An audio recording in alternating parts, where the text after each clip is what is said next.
We have trouble in Tijuana, and AEW actually listens to the fans. It's all here on the Wrestling is Bullshit report, getting you caught up on everything you need to know in the world of professional wrestling. We have a news heavy episode. I actually held off on recording this for a couple days, and good came out of it because we had some interesting news come out, and we're going to be able to talk about it. So, this is good. Let's get into the results. Like I said, I'm going to try to breeze through the results, breeze through the watch list. We'll see if that actually happens because this is going to be a news heavy episode. So let's get into the results. The first bit of results is out of the UK, Revolution Pro Wrestling, RevPro. The Young Guns won the RevPro Undisputed British Tag Team Championship at Epic Encounter this past Sunday. You could watch all RevPro shows at the website revproondemand.com. I believe it's $10 a month. If you need your fill of British strong style wrestling, then I highly recommend RevPro. Unfortunately, British wrestling is not what it once was, and you could actually blame WWE for that. They are building back up, but they are having not a tough time. It's just taking a bit of time for them to build back to what they were. But you have Progress and you have RevPro. And I personally enjoy RevPro. I enjoy the accessibility of it as an American who does not have that much access to British strong style. I do enjoy the accessibility of RevPro. But I do know that Progress is there for you too if you want to watch it. Nonetheless, we also have a result from Monday Night Raw where Penta defeated Ludwig Kaiser in a no-holds-barred match. And this was a great showing from Penta. It's always a great showing from Ludwig Kaiser. That guy's potential is ultimately limitless. And yeah, this was a fantastic match. Penta is now set to go after the Intercontinental Championship against Braun Breaker on Raw, on the next episode of Raw. So we'll see how that goes. We'll get to that at the watch list. Nonetheless, guys, let's get into our last bit of results. A good showing from Penta against Ludwig Kaiser in a no-holds-barred match. We had Jon Moxley defeat Cope in a street fight to retain the AEW World Championship on Dynamite. It was brutal. There was a few table spots that were fantastic. You know, Mox and Cope fought in the crowd, which was very fun. And there was the spot that we saw on social media. There was the spot with the nails. Oh, suplexed. Jon Moxley got suplexed onto the nails. Oh boy, that was rough. Normally, I can, as a fan of AEW, I can mentally prepare for these things because they put the label Texas Deathmatch on it. And I'm like, okay, we're going to see some stuff. They put the label unsanctioned on it. Okay, we're going to see some stuff. I wasn't expecting to see too much stuff out of a street fight. Nonetheless, ooh, we got one of the grossest spots I've ever seen out of AEW. But, you know, I do think that this type of wrestling has its place in AEW. And I think the way AEW does it is well. It never feels like it's too much. It challenges you as a viewer. And it adds respect, in my opinion, to the wrestlers who are willing to do these things. Look at the wrestlers who are willing to do these things. Kenny Omega, Swerve Strickland, Hangman Page, Jon Moxley, all go on to win the world championship because they show us that they are willing to entertain us at levels that I understand for some may be too much. Like if you watched that match, I understand if you're like, that was too much and I did not enjoy it. It's not for you, and that's fine. I don't love it. I am able to tolerate it. I am okay watching it. The second part of this AEW Dynamite show that also showed me that they are listening to the fans is the fact that they put Megan Bayne and Chris Statlander in the main event. What are the two things that fans were saying coming out of AEW Revolution? Mox and Cope was not it, and the women should have main evented. Okay, well, on Dynamite, the women main evented, and then Mox and Cope got another go at it, and in this case, did a much better job of having a match against each other. A street fight was just much more up the alley of Jon Moxley and the Rated R superstar Cope. So Yeah, they showed us that Mox and Cope are better than we were saying they were after Revolution through a rematch and a pretty crazy spot. And then they showed us that they heard us when we said that the women should main event.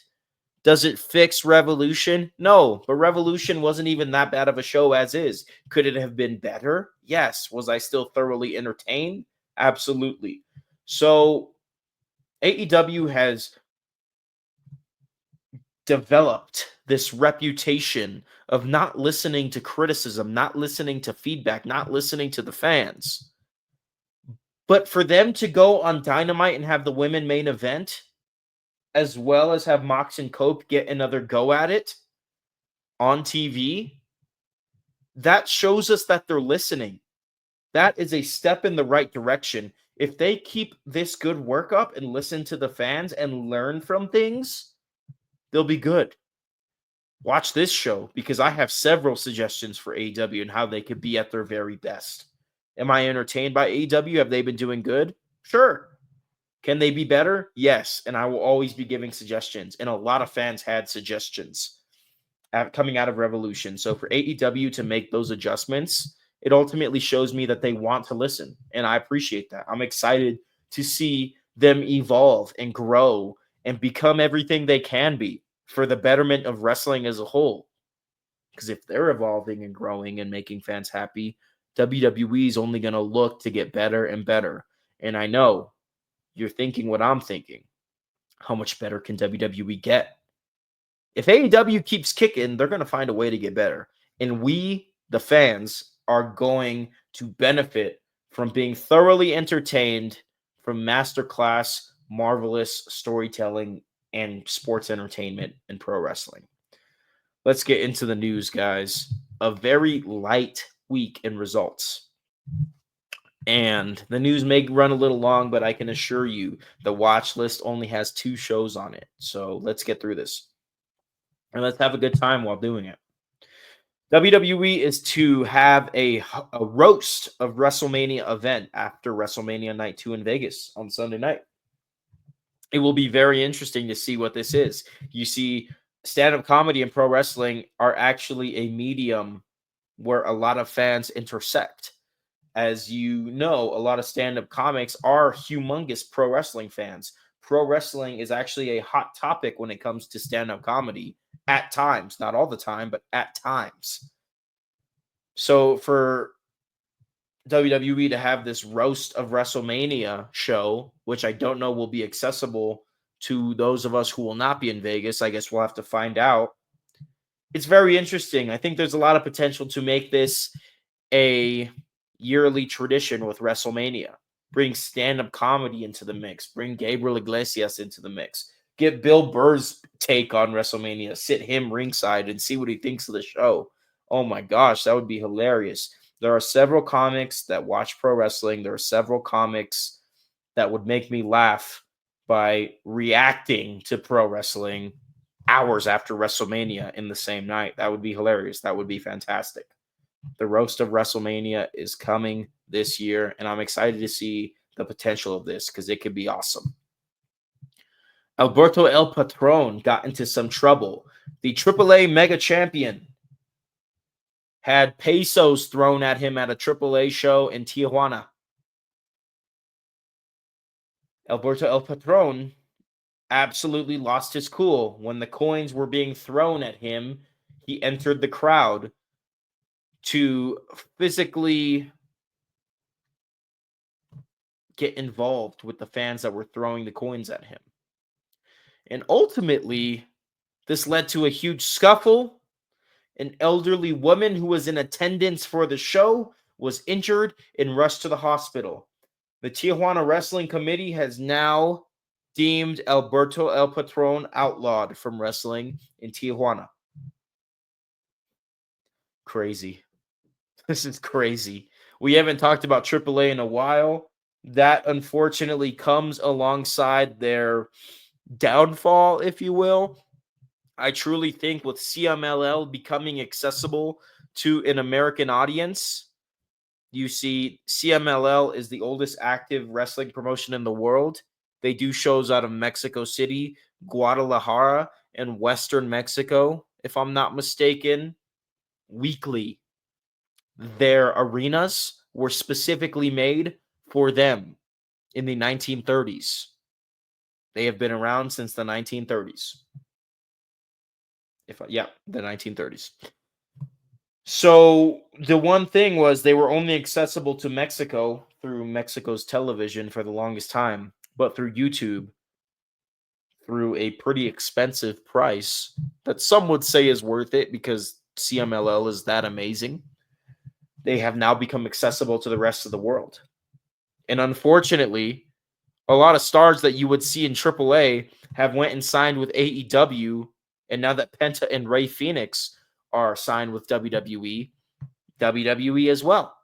So unfortunately, AAA is a little bit short in terms of talent. And with CMLL making themselves accessible, they fall to second place as the worldwide must-see place for Mexican Lucha Libre. That's why Alberto El Patron is their champion, unfortunately. I hate to say it. Part of me likes Alberto El Patron as a wrestler, but as a human being, I understand that he's an asshole. He's an asshole. There's no disputing it. But he has history in WWE. He has a unique gimmick, especially when he was in WWE. He had a unique gimmick for a Mexican wrestler. What can I say? It's unfortunate, but that's how it goes. Fantastic wrestler, shit human being. And this piece of news portrays that. We're going to talk a little bit more about AAA. We're going to talk about AAA on a positive note as the last bit of news pertains to AAA.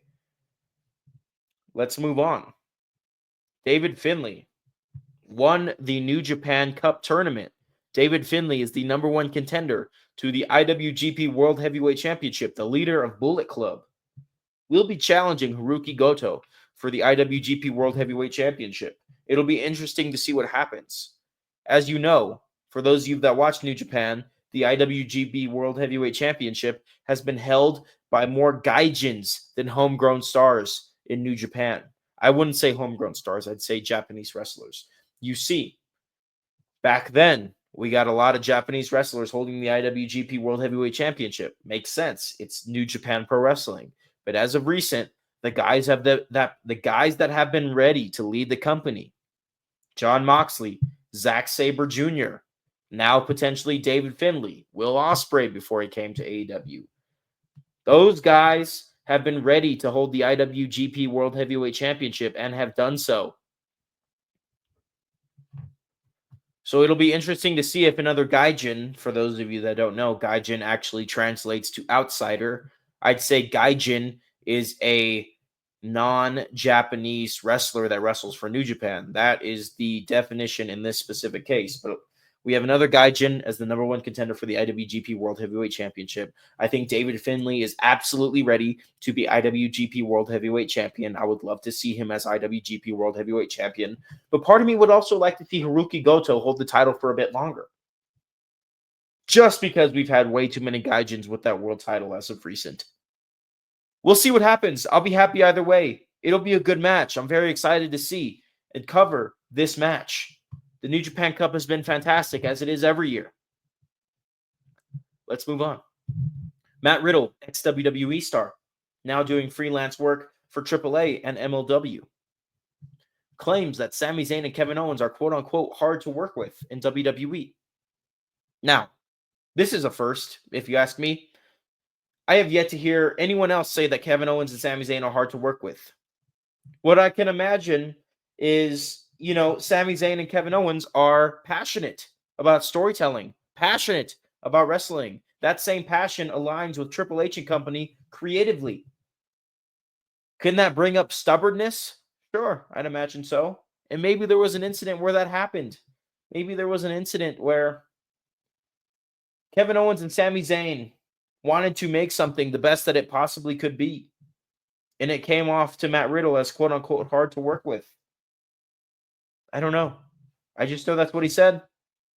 It's the first time that Kevin Owens and Sami Zayn have been accused of being hard to work with. So I'm going to let this one sweep under the rug. Maybe some more people will come out and claim that he's right.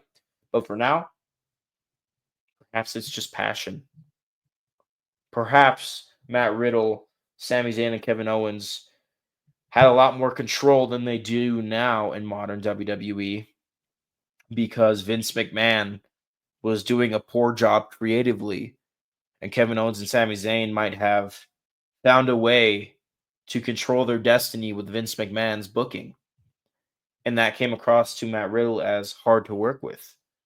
He's probably commenting on a WWE that is not run the way it was when he was there. So you got to take that into account as well. This could mean a lot of things. I don't know, guys. Let's get back into it. Let's go on to the next story. Speaking of Vince McMahon, sources claim that Vince McMahon prevented Finn Balor from winning the Hell in a Cell match against Edge at WrestleMania 39. Now, WrestleMania 39 was a situation where Vince McMahon was secretly still behind the scenes, even though it seemed like he wasn't. It wasn't until a mountain of lawsuits came crashing down on him that he formally had to leave, that he was kicked out of TKO. Nonetheless, guys, it seems like Vince McMahon last minute changed the Hell in a Cell match we saw at WrestleMania 39 between Edge and Balor and had Edge win, which was ultimately, I knew then and we know now, a bad decision. Where did Edge end up? In AEW as Cope. Balor needed that win against Cope in what was the biggest, if not one of the biggest, if not the biggest, I should say, WrestleMania matches of Balor's career. It's a shame. I was in attendance for that Hell in a Cell match. I was super excited. I'm a huge Finn Balor fan. Always have been. And I know us Balor fans have not exactly been eating good for the past several years. While WWE has been at its creative best, Finn Balor still finds himself as a mid-card wrestler at best, sometimes not even that. When we all know that for all these years, coming up on 10 years, he's had the potential to be so much more. It seemed like he was in line to get a big win against Edge in Hell in a Cell at WrestleMania 39. And that didn't happen. And everyone I talked to has said, yeah, Balor should have definitely won that match. Apparently, this was at the hands of Vince McMahon, which makes sense. I actually thought that when I saw the match. I was like, oh, Vince is definitely still doing something if Edge just won this freaking match. Why would you not give Balor the win here? All we can do is hope that Finn Balor finds his footing and becomes everything that he can be. Seriously. I would love to see if Jey Uso defeats Gunther for the World Heavyweight Championship. I would love to see a program between Jey Uso and Finn Balor where Finn Balor gains the World Heavyweight Championship. It's time. It's time. I'm sorry, but it's time. We got to do this. We got to do this. He's not getting any younger, and he's been putting on fantastic work for years. He has been doing everything that has been asked of him. So to hear that Vince McMahon last minute changed his biggest, if not one of the biggest WrestleMania matches he's ever been in, to have him lose, rubs me the wrong way, to be completely honest. Two more bits of news, guys. Stay with me here. Ring of Honor Supercard of Honor will take place in May out of New Jersey. Ring of Honor Supercard of Honor for the first time in years will not be a part of WrestleMania Weekend. And I think this is a reflection of Tony Khan's failures with Ring of Honor. It's okay to not have it's okay to not have AEW be a part of WrestleMania Weekend. But I think putting everything that you can into Ring of Honor Supercard of Honor on the Friday before WrestleMania, Saturday and Sunday, was a good move, was a smart move. That is Tony Khan's presence at that weekend. And he's simply not having Supercard of Honor in Vegas because he knows he can't compete in Vegas anymore with Ring of Honor in specific. It's sad because Ring of Honor should be a lot more than it is. When I watch marquee matches of Ring of Honor, even to this day, like Mark Briscoe versus Roderick Strong for the ROH World Championship from last year, I see the potential. When I see the roster that AEW has and how those that don't have anything to do can easily spend some time in Ring of Honor, keeping their momentum, benefiting Ring of Honor, I think that there's a waste of potential here is what I'm trying to get at. So now that Ring of Honor Supercard of Honor will no longer be a part of WrestleMania weekend, it's telling that they have fallen from grace. It's been years. We haven't seen them make adjustments to make Ring of Honor relevant. They've tried and failed, but you got to keep trying. You got to keep trying. I've made several suggestions, even gone as far as to say Collision has no identity, so make Collision a Ring of Honor show. You don't need to have a formal brand split. You just have AEW championships and storylines on Dynamite. That's your must-watch. And then Ring of Honor championships and storylines on Collision. That's your may-watch. And then you get people over to Collision by putting on 5-star matches with the matches. It's very simple. I still stand by that. They can easily do that. Nonetheless, guys, Ring of Honor falling out of WrestleMania weekend is telling as to how the failure of Tony Khan with Ring of Honor is going. It's even affecting AEW. It's not affecting AEW as much as it once was, I'll admit that. But in order to be the best that you can be as AEW, you need to fix Ring of Honor. You need to figure it out. And honestly, it doesn't have to be so hard. Let's move on, guys. A moment of silence for Ring of Honor. I'm just kidding. All right, last bit of news. We're circling back around to AAA. La Parka 3. La Parka 3. The third person to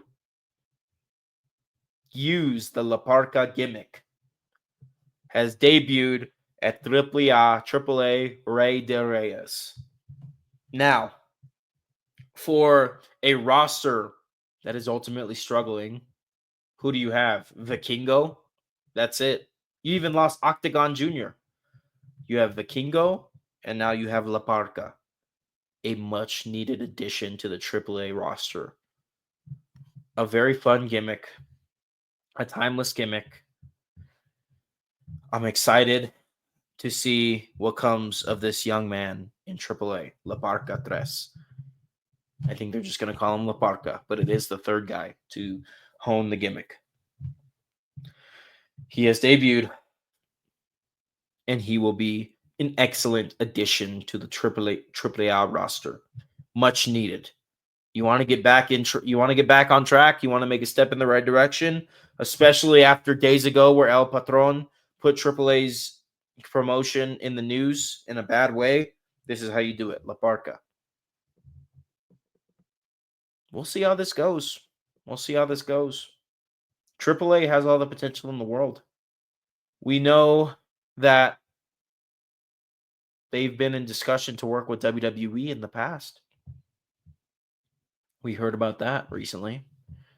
And I'm not saying that needs to happen for them to get better, but that just goes to show you that they have the potential.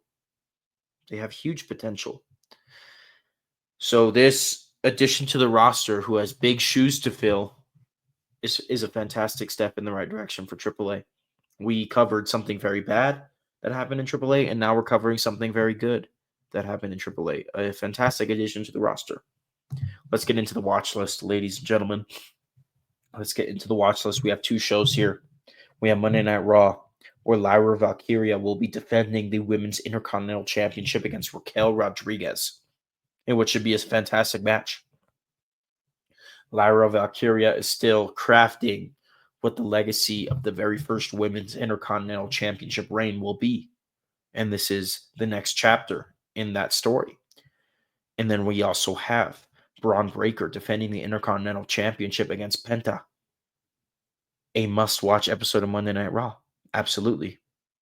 I'm going for Penta. I want him to win that IC title, man. That shit is exciting. Let's go. Penta has been electric on WWE, and it's time for him to win the IC title. Let's get it. Our second show on the watch list, guys. Very short watch list.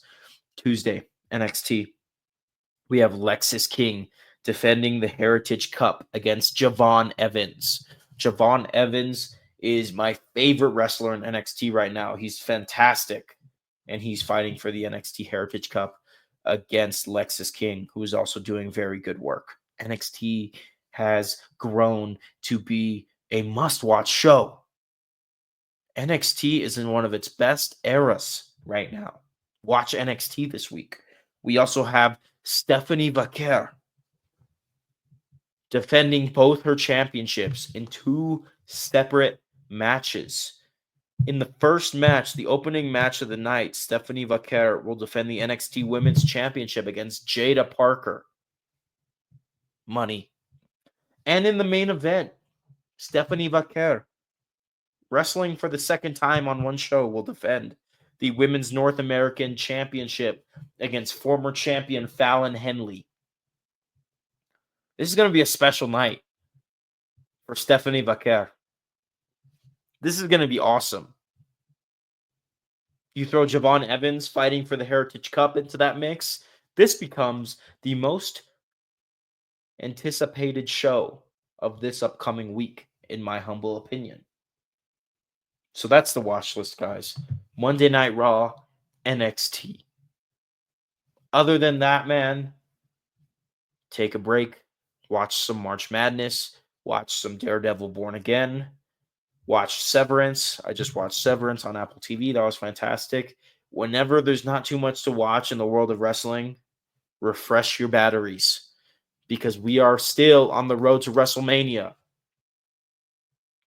Get ready. This is going to be interesting. And after WrestleMania, for those AEW fans of mine, we're going to be on the road to All In, which is going to be just as special to some of us. The wheel just keeps spinning and spinning and spinning, guys. Watch Raw. Watch NXT. I'll talk to you next week. Take care. Happy 3-year anniversary to my significant other and myself.